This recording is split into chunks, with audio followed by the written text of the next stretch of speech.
El debate de la economía, con Jordi Benítez.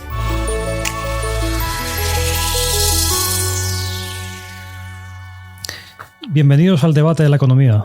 La espectacular subida de las bolsas mundiales se detuvo ayer y cayó en su arranque del día, aunque luego se recuperó.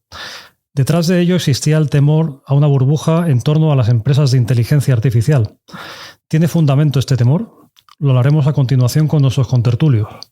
Por otra parte, se cumple un año del retorno de Donald Trump a la presidencia de los Estados Unidos, país que reúne a buena parte de estas empresas de inteligencia artificial. Hablaremos sobre cómo está la economía americana tras este año de turbulenta presidencia. En España, Telefónica, otra empresa que se dedica a la inteligencia artificial, acaba de presentar un nuevo plan estratégico que ha convencido a pocos.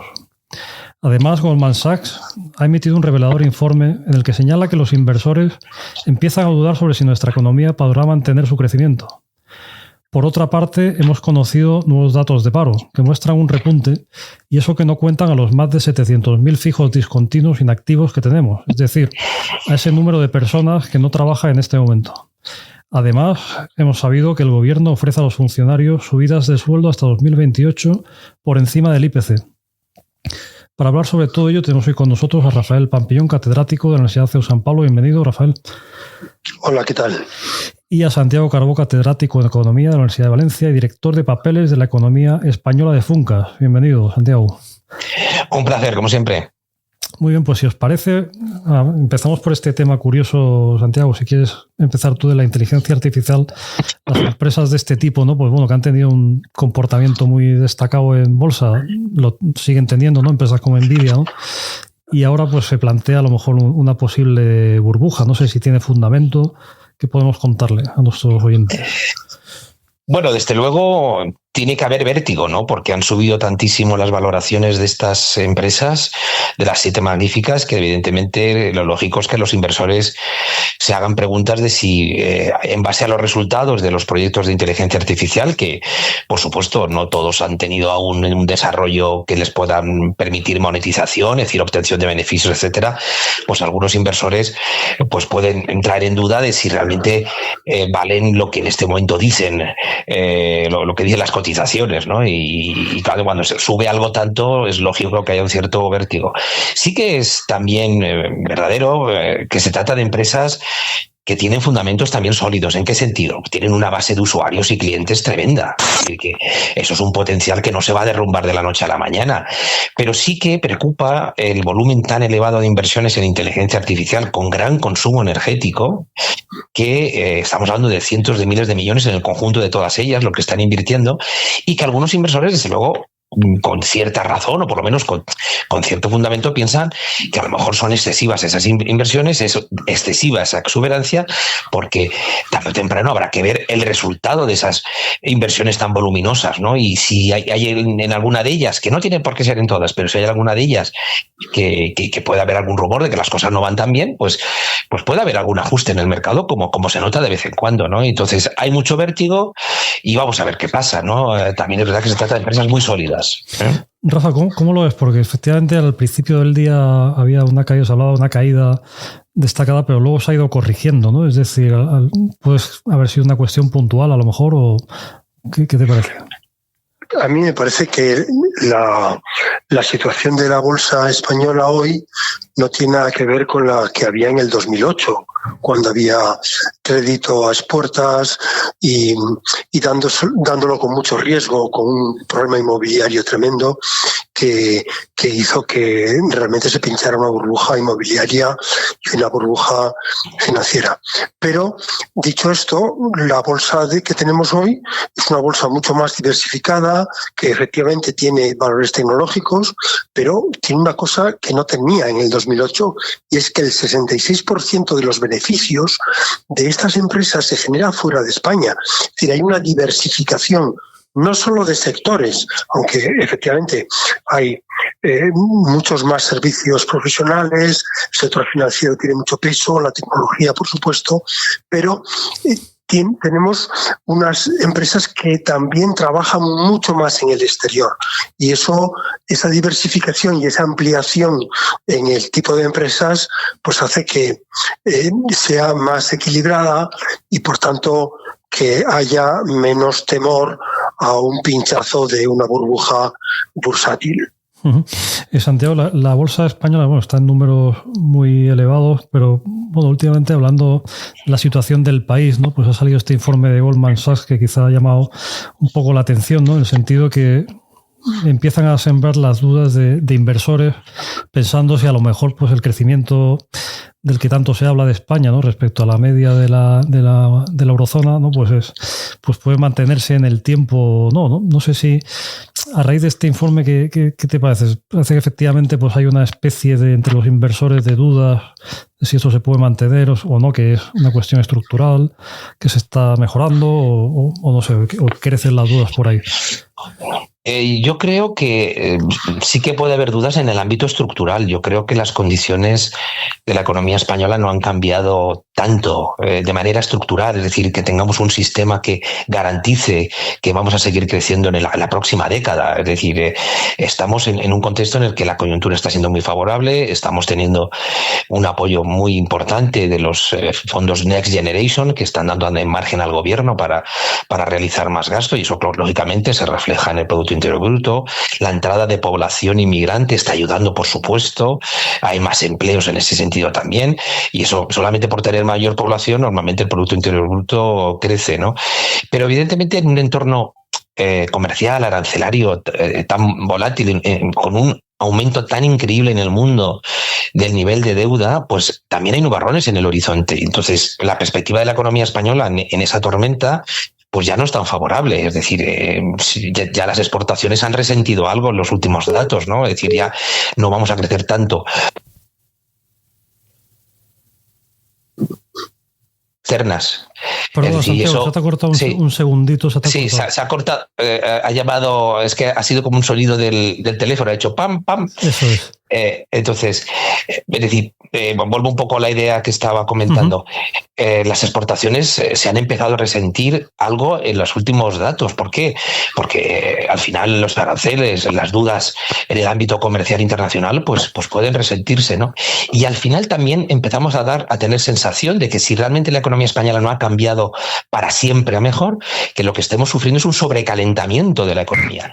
¿Por qué se nota eso también? Por la inflación. Tenemos más inflación que la eurozona, y eso significa que hay una cierta sobrecalentamiento, especialmente en la demanda. Ojalá no sea eso, ¿no? Porque ya hace muchos años ya lo pasamos mal, a finales de los 80, y se terminó un ciclo, ¿no?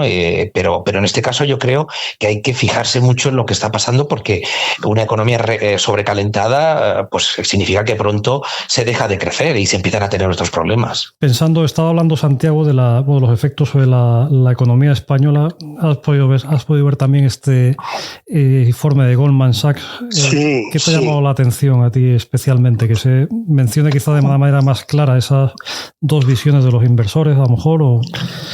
Bueno, a mí me parece que hay una parte de los inversores que piensan que este crecimiento de la economía española, que se basa en el crecimiento de la población, que viene de la mano también de la nota de Funcas que ha hecho sobre los datos de paro y de afiliación del mes de septiembre, del mes de octubre, pues ahí vemos que está creciendo muchísimo la población activa y está creciendo mucho la ocupación. Es decir, cogen 4 años ahí en un gráfico y hemos pasado de una ocupación hace 4 años de 19.300.000 a 21.400.000.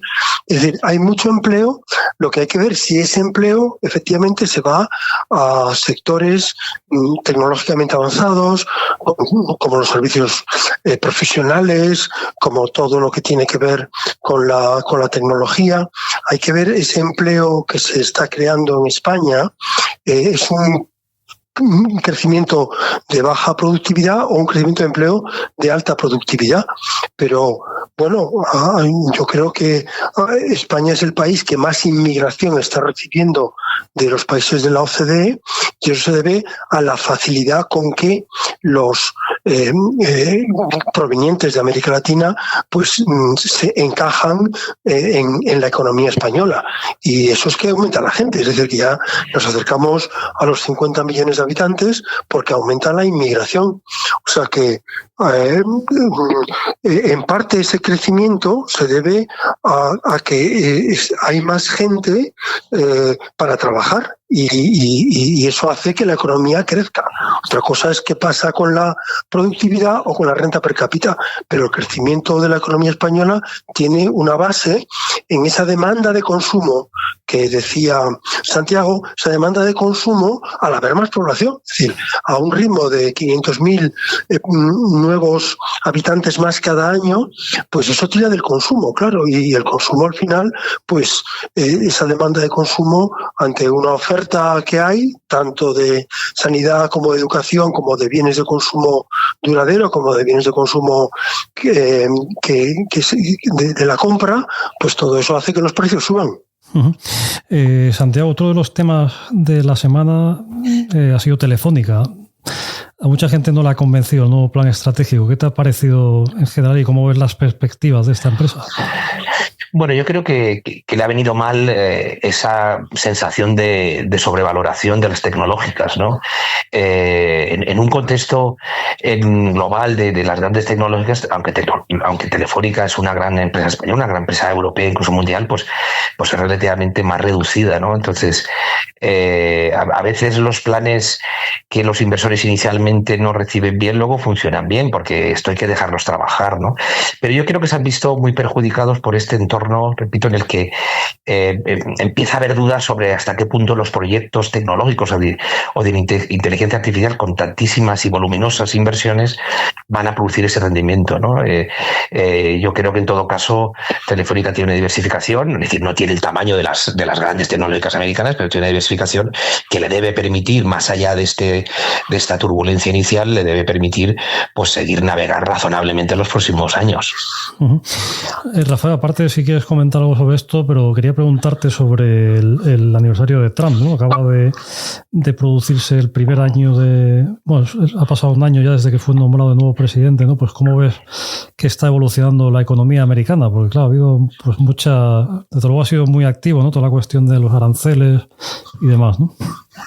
Sí, bueno, 400 órdenes ejecutivas que no han pasado por el Congreso y que al final se dirimen en los juzgados. Yo creo que la situación es pasmosa, la situación es de incertidumbre de una persona que ahora quita, ahora pone, ahora sube, ahora baja, y eso pues genera que la economía pues sufra, ¿no? Luego es la mayor operación de deportación que se ha producido en la historia de Estados Unidos. Hombre, también porque Estados Unidos es un país que recibe gente, ¿no? Y no deporta. Pero bueno, despidos masivos de trabajadores federales, más de 200.000, que bueno, es una manera de reducir el gasto público. El shutdown, es decir, el cierre de la administración, es el que más tiempo ha durado en la historia de Estados Unidos. El anterior fue con el Trump 01. El Trump 02 ha conseguido batir el récord de tener la administración federal cerrada, es decir, sin trabajar, y por eso tampoco tenemos datos de desempleo del mes de septiembre, ¿no? Entonces, a mí me parece que todo es una situación que es inédita. O sea, la inflación, por ejemplo, ¿no? Debido precisamente a la subida de los aranceles. Pues la inflación la tienen el 3%. Es cierto que llegó al 9% con Biden, ¿verdad? La ha ido bajando a la Reserva Federal, ha ido subiendo los tipos de interés, y ahora, bueno, pues la inflación se mantiene en el 3, alrededor del 3, pero el último dato es del 3%, y eso ya es una inflación alejada del 2, que es el objetivo de la FED. O sea que es una situación que habrá que esperar y ver, a ver qué pasa. de entrada, la aprobación que tiene es del 40% y la desaprobación es del 55%. O sea que tenemos un presidente que no está siendo aprobado por sus ciudadanos, y también hemos conocido la elección de el anti-Trump de alcalde de Nueva York. Uh-huh. Oye, Santiago, aparte de, si quieres comentar algo de esto, adelante, pero como ya se nos va acabando el tiempo, quería preguntaros a los dos por esta última noticia que ha salido recientemente de la subida, la propuesta de la subida del gobierno a los funcionarios, ¿no? Subida de sueldo hasta 2028 por encima del IPC, ¿no? Pues claro, estamos hablando de un gasto público muy disparado. No sé esto que si os parece razonable. Bueno, yo creo que, por terminar el tema de Trump está generando mucha incertidumbre y probablemente hasta que él no cambie el modelo que dice que va a cambiar, pues vamos a tener muchas veces más de arena que de cal. Es decir, que un poco lo que ha comentado Rafael.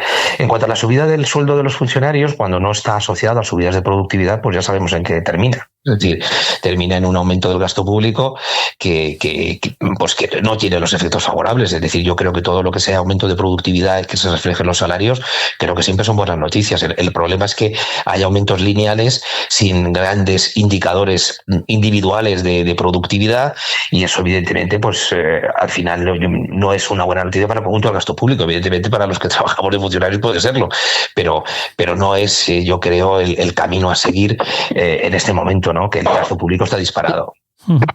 Rafael, si quieres comentar algo sobre esto y ya con ello terminamos. No, a mí me parece que la situación de las finanzas españolas de déficit público, pues cuanto menos nos dediquemos a subir por encima del IPC, por encima de la subida de los precios, mejor. O sea, a los pensionistas le ha venido subiendo la pensión con la inflación, cosa que no ha ocurrido con la crisis de la pandemia con ningún otro colectivo. Bueno, pues lo que no podemos es subir por razones probablemente electorales los salarios de los funcionarios con la inflación, por encima de la inflación. Muy bien. Perfecto, pues muchas gracias. Hasta aquí hemos llegado. Muchas gracias a Rafael Pampillón, Santiago Carbó y a ustedes por seguirnos, y les esperamos en una próxima edición del Debate de la Economía.